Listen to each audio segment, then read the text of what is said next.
What did you like about what you saw from the current players on the UK class, J.D. Harmon, Cody Quinn? What did you like specifically from these guys? Well, they all have strengths and weaknesses. I think Cody is very explosive. I think he's got very quick twitch. He's a good tackler. I think Fred, is a very long corner.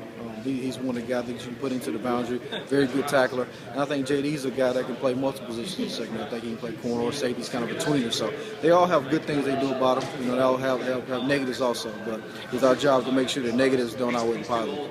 Glenn Faulkner came out of high school. He's an Army All-American. He came in with a lot of high injuries have really hurt him. What have you liked so far? What have you seen in his limited tape and maybe some of his old high school highlights? Do you think he still has the potential to be an All-SEC performer? Well, I haven't really watched his high school tape. I knew of him when I was at Alabama, coming across the recruiting trail. He's a good player. It's time for him to get well and get out on the field and show everybody else he's a good player. So we're looking forward to his process of getting back to the field and maturing, and getting better as a DB.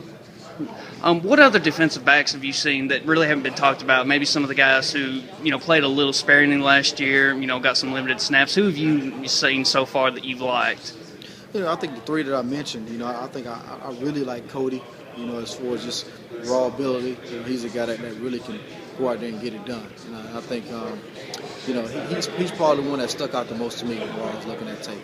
Fred's got a lot of ability because he's big. He matches up well. Same thing with JD. He matches up pretty well also. Okay. Thanks, sir. Thank you. Have a good night.